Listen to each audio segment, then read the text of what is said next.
My name is Frank Delaney, and I've spent the last 30 years under the hood of one car or another. My hands are calloused, nails stained permanent black from decades of motor oil, but they're steady. They held my daughter, Madison, when she was 6 pounds of newborn fury and warmth. They held her again when she was 5 and scraped her knee on the sidewalk. And again when she was 17, curled up on the couch, crying over her first heartbreak. There was a time when Maddie thought I could fix anything. Her mother passed when Maddie was just 8. Cancer, quick and cruel. We didn't have time to prepare. No long goodbyes, no last-minute wisdom passed down. Just one hospital room, one last breath, and then it was me and her. I remember the way Maddie looked up at me after the funeral, her tiny hand gripping mine like it was the only thing keeping her upright. "You're all I need now, Daddy." She whispered it into my shirt, and I buried my tears in her hair. From that day on, I didn't live for much except her. I never remarried. I worked overtime, weekends, holidays, anything to make sure she had every opportunity. I taught her how to drive in my old Chevy pickup. I sat through every dance recital, clapped louder than anyone else even when she forgot half the routine. I drove 6 hours through a snowstorm once just to drop off a forgotten research paper in her freshman year at college. I was the dad who showed up. Always. We had our routines, our traditions. Sunday pancakes. Movie nights with root beer floats. Christmas mornings in matching pajamas. Yes, even when she was in high school and rolled her eyes but still wore them. I still have the VHS tapes and burned DVDs to prove it. Back then, she used to call me her hero. She said at the night she got her first job at the coffee shop, holding the tiny paycheck with pride. "I want to be like you, Dad. You never give up." That night, I cried alone in the kitchen, holding that check like it was a trophy. Because in that moment, I believed all the sacrifices meant something. But life has a way of shifting under your feet without warning. You blink, and the little girl who once begged you to braid her hair is talking about destination weddings and custom floral arches. You try to keep up, to nod and smile when she mentions things you can't pronounce, let alone afford. And then one day, the shift is no longer subtle. It's a rupture. The first sign came when she got engaged to Trevor. Nice enough guy, worked in finance, always on his phone. Polite, but distant. The kind of man who shakes your hand without really looking you in the eye. Maddie lit up when she talked about him, so I tried to push down my unease. What did I know about love in the age of social media and curated proposals? Still, I noticed the change. Calls came less frequently. Texts, even less. I'd ask to meet for lunch and get, "Sorry, super slammed this week. Next time, Dad." But there was always another next time. When she finally asked me to walk her down the aisle, I felt that old familiar tug of pride. I imagined her arm looped through mine, her eyes brimming with tears, just like when she was little. I pictured the music starting, everyone rising, and me being the anchor in that whirlwind moment. That dream didn't last long. Because when she followed it up with, "You'll need to wear the same suit the groomsmen are getting. Tom Ford. It's around $5,000, my heart dropped. I laughed. I thought it was a joke. I said, "Kiddo, I haven't spent $5,000 on clothes in the last 20 years combined." She didn't laugh. Not even a smile. "Dad, this is a formal event. It's important. Everyone's investing in the aesthetic. We're going with a luxury theme. You can't just show up in one of your mechanic jackets." I stared at her, trying to find the girl who once danced in the living room in her pajamas and used my arms as her jungle gym. But she wasn't there. Instead, there was a woman I barely recognized, measuring me in terms of aesthetic alignment. That was the moment I felt the first crack in the foundation, the first pang of something worse than sadness, something like betrayal. She used to call me her hero. But now, apparently, I wasn't even good enough to walk her down the aisle unless I did it in a label I couldn't afford. And so, the story that started with love began to take a turn, one I never saw coming. The first time I saw the venue, I felt like a lost tourist. It was one of those boutique winery estates upstate, surrounded by lavender fields and white oak trees. Elegant, sure, but it reeked of curated perfection. The kind of place where the air itself felt expensive. Maddie insisted I come for the walkthrough. Said it would help align expectations. I showed up in clean jeans and a flannel shirt. Not my Sunday best, but decent. Everyone else looked like they'd stepped out of a catalog. Her future in-laws, Margaret and Charles Whitmore, approached with their kisses and a whiff of disapproval. Margaret clutched her pearls, literally, and Charles offered me a limp handshake while scanning me like I was a misdelivered package. "Frank, so nice of you to make it," Margaret said, her tone suggesting the opposite. "Trevor tells us you run a garage." "That's quaint." I nodded. "Keeps the lights on. Fixed Trevor's alternator, actually. Didn't charge him." Her smile froze. "Oh, how generous." Maddie appeared a second later, bustling with a clipboard and a headset, like a general on a battlefield. Her eyes landed on my flannel, and her smile twitched. "Dad, we talked about the vibe, remember? Something more elevated." "I'm here, aren't I?" I said. "That should count for something." She kissed my cheek half-heartedly. "Of course. Just, it's a big day, you know? I need everything to be perfect." As we walked the grounds, the planner, a tightly wound woman named Elise, rattled off details like a military officer. There were drone shots scheduled, a champagne wall, a harpist flown in from Vienna. I stood there clutching my baseball cap, trying to remember when weddings turned into Broadway productions. When we got to the aisle, Elise paused. "Now, the father of the bride entrance, he'll be in the Navy Tom Ford, same as the groomsmen. It'll be a stunning, cohesive visual." I blinked. "You mean me?" Elise looked at Maddie. Maddie nodded, not meeting my eyes. "That's the plan," she said quietly. I cleared my throat. "Maddie, that suit costs $5,000. She didn't flinch. "I know. That's more than I spent on your mom's car." "It's not just about the suit, Dad. It's the look. The whole thing is very curated." I stepped back. "Curated? Are you hearing yourself?" Her voice dropped. "Please, don't make this a thing." I wanted to say, "This is already a thing. You made it a thing the second you put a price tag on my place in your life." But I didn't. Not then. Instead, I nodded stiffly and sat through the rest of the rehearsal, clapping politely while Margaret made passive-aggressive comments about seating arrangements and Charles suggested the flower girl should look less working class. Afterward, I pulled Maddie aside near the fountain. "Can I just talk to you? Not as a client or a cog in the wedding wheel. Just as your dad." She looked hesitant but followed me a few steps away. "I'm proud of you," I said. "I always have been. But this isn't you. Since when did you care more about labels than people?" She crossed her arms. "It's not about labels. It's about standards. You didn't have standards when I was making mac and cheese and cutting your sandwiches into hearts because you missed your mom." Her expression flickered, but she recovered fast. "Things change." "No," I said. "People change." She stiffened. "Look, I've worked hard to build a life with Trevor. His family has expectations.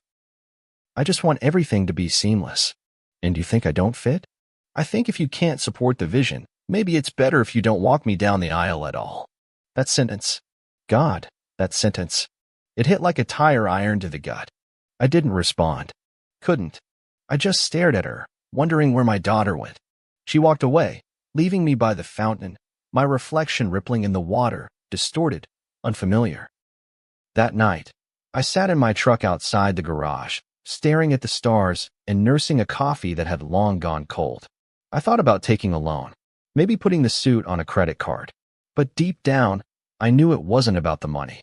It was about dignity. And for the first time since she was born, I wondered if being her hero had an expiration date. I spent the next few days walking around in a fog.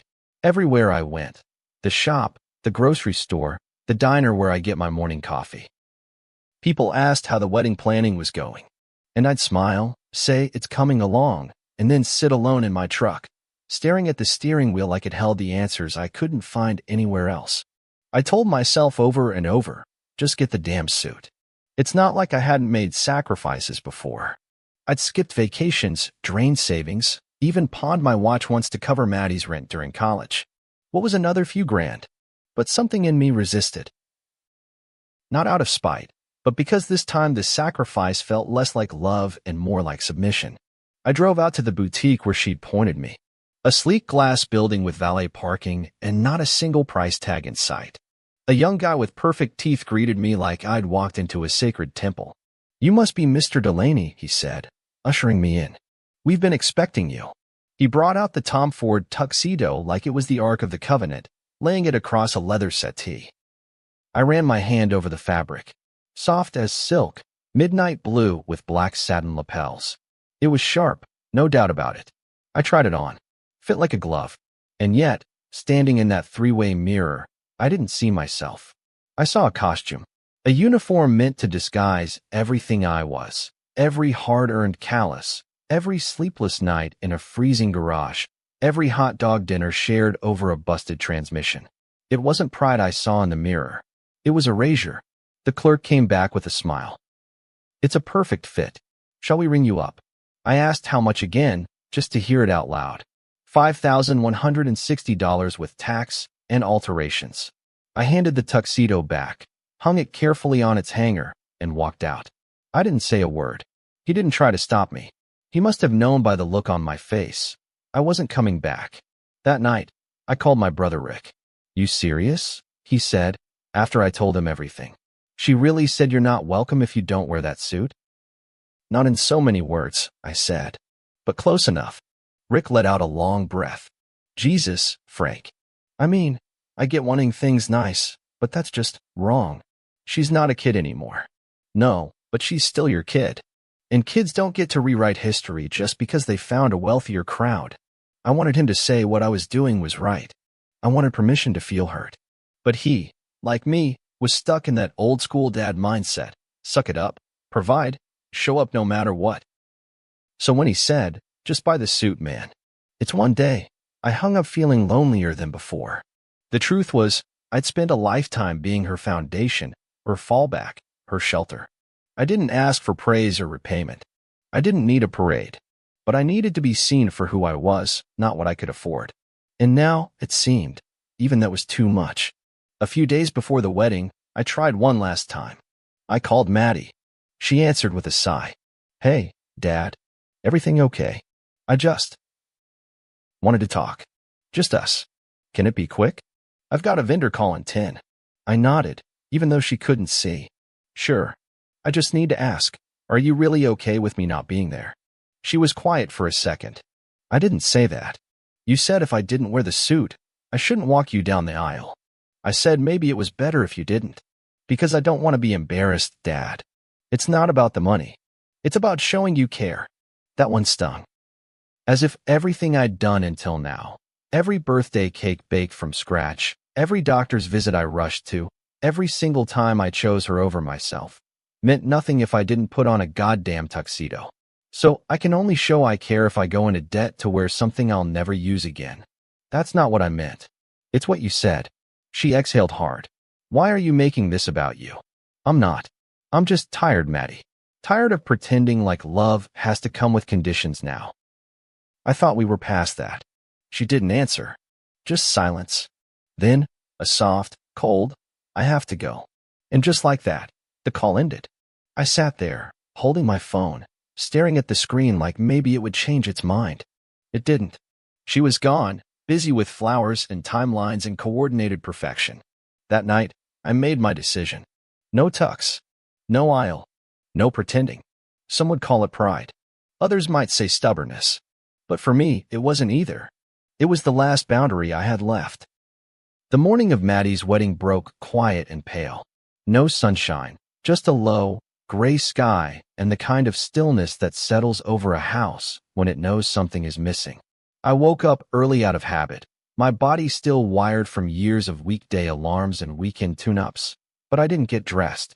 I padded into the kitchen in the same flannel pajama pants I'd had for over a decade and cracked open a beer before the clock even hit 8. Not proud of it, but I needed something cold and bitter in my hand to keep me from reaching for the phone. The wedding was set for noon.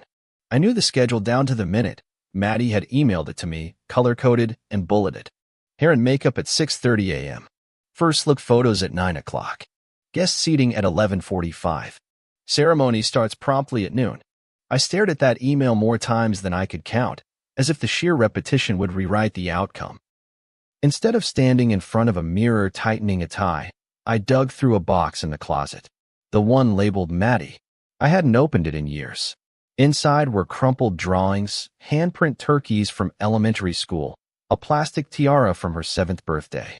At the bottom sat the DVDs I made from old camcorder tapes. I loaded one up, Maddie's birthday bash, age 8.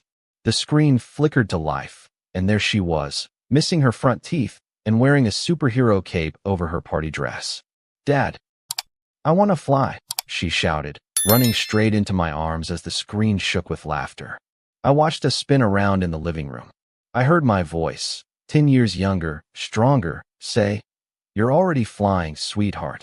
You've got wings. I'm just your lift." I sat back and drank slow, letting the memory wash over me like warm rain. Part of me wanted to fast forward to the end, as if maybe the story had changed. But I knew better. The story stayed the same. I was her launchpad once, her safe place. Now I was just a footnote on her timeline. At 11:52, my phone buzzed. It was a text from my sister, "Nora, you really should have been here. She's crying." I stared at the words like they were in a foreign language.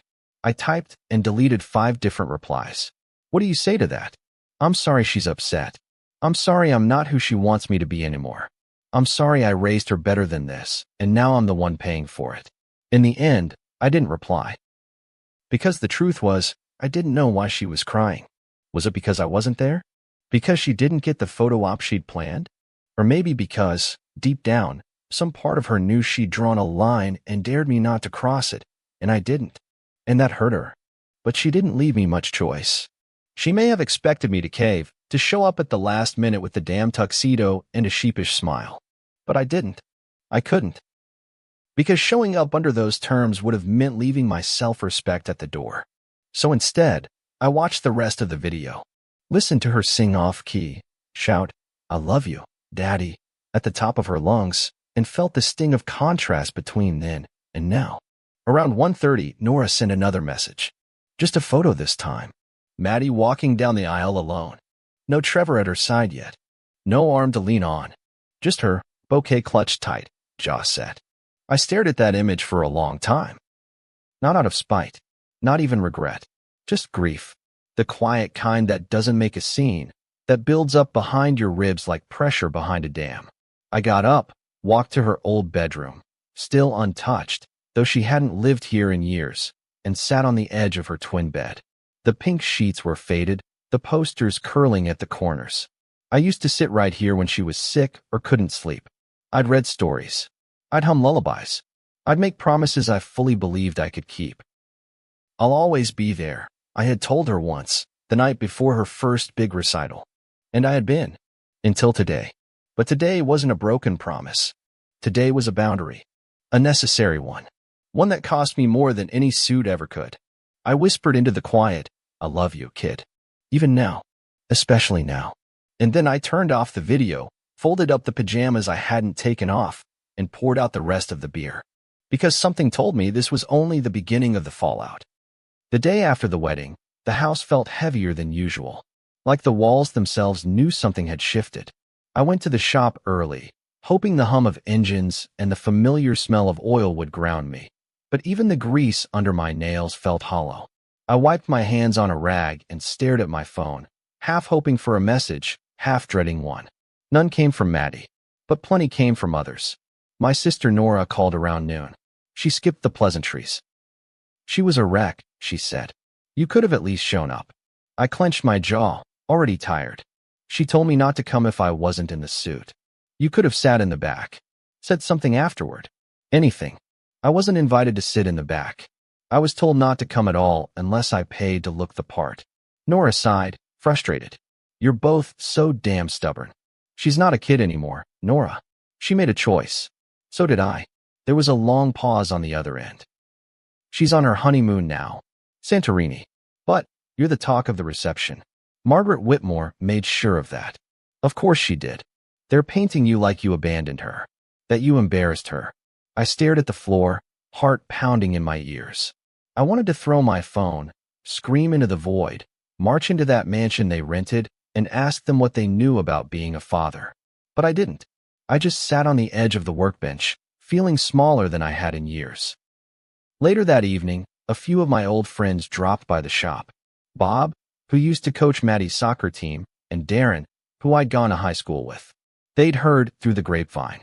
"You did the right thing, Frank," Bob said, sipping a beer. "It's not about the damn suit. It's about respect." Darren nodded. You're not a mannequin. You're her father. Their support should have helped. And maybe in some ways, it did. But it didn't fill the silence in my house. It didn't erase the sound of Maddie's laughter on that DVD or the way she used to grip my hand when she was nervous. I tried writing things down, old habit from when Maddie was in middle school and struggling with grief.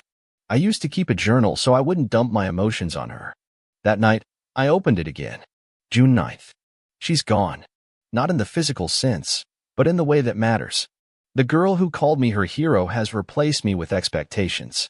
Ones I can't afford, and worse. Ones I won't pretend to meet. If loving her means shrinking myself, then maybe she doesn't love me. Not really. Maybe she loves the version of me she thinks fits the photo albums. I stared at those words long after I wrote them. The hardest part wasn't being left out. It was knowing I'd been replaced. Not by Trevor or his rich family, but by an idea. A new image of success and class and perfection that no longer had room for calloused hands or hand-me-down wisdom. Still, I didn't call her. And she didn't call me. The silence became a living thing between us, breathing, watching, waiting. I kept wondering if she'd wake up one morning on that sunlit Greek balcony and think, my dad should be here. But even if she did, I didn't expect the apology. Because the older you get, the more you learn. Some wounds don't come with apologies. Some love stories, yes, even between parent and child, don't always end in hugs. Sometimes they end in boundaries. And sometimes, holding your boundary costs you everything. It was 3 weeks before I heard from her. The message came in at 2:17 a.m., one of those hours when the world is quiet enough to hear your own heartbeat. I woke to the vibration on the nightstand, blinking into the darkness as I reached for the phone. The screen glowed with her name, Maddie, and for a second, my chest lit up like it used to when she called me Daddy, just to say hi. But the message was short, measured. I wish things had gone differently. No apology, no explanation. Just a half-thought sentence dropped into my lap like it was supposed to fix the crack in the foundation. I stared at it for a long time. I could have said a lot. I could have poured out everything. The hurt, the memories, the disappointment. I could have told her about the beer I drank in my pajamas while watching her 8th birthday party on repeat. I could have said that the silence was louder than any argument we'd ever had. But I didn't. Instead, I typed, me too. But I won't be bought, not even for you. I hovered over the send button for a few seconds, wondering if it was too harsh, too final. But the thing about boundaries, they don't mean anything if you're only willing to draw them in pencil. So I sent it. No reply came. Days passed. Then weeks. I stopped checking my phone every hour. I stopped explaining myself to people who asked about the wedding. I stopped wondering what her friends and in-laws thought of me. I started sleeping better, eating slower, breathing deeper. Grief, as it turns out, has a strange way of making room for peace once you stop fighting it. One afternoon, I found myself standing in her old bedroom again. The posters were still there. The bookshelf still sagged under the weight of every Harry Potter and Judy Blume paperback she'd ever owned. I sat on the bed and ran my fingers along the wooden headboard I built with my own hands when she turned 11. That room was a time capsule of a version of us that no longer existed. I didn't cry. Not this time. I just sat with it. All of it. The love. The loss. The truth that being a good parent doesn't always look the way people think it should. Sometimes it means showing up. Sometimes it means stepping back. And sometimes it means saying, I love you too much to let you treat me like I'm disposable. She may come around one day. She may not. If she does, I'll be here. Not waiting. Not holding a grudge. Just here. Solid, like I've always been. But she'll have to meet me at a level. No costumes. No conditions. Just truth. Until then, I've got my tools, my quiet mornings, and a few old DVDs that remind me of who we used to be. And while I may never walk her down an aisle, I know I never walked away from who I am. And that has to be enough. It is enough. If this story resonated with you, if you've ever faced a moment where you had to choose between love and self-respect, leave a comment and share your experience. If you believe in the power of setting boundaries, give this video a like to help others find it. Subscribe for more honest, emotionally grounded family drama stories. No filters, no fairy tales. Just the truth we all live through. And remember, Love should never come with a price tag. See you soon in the next story.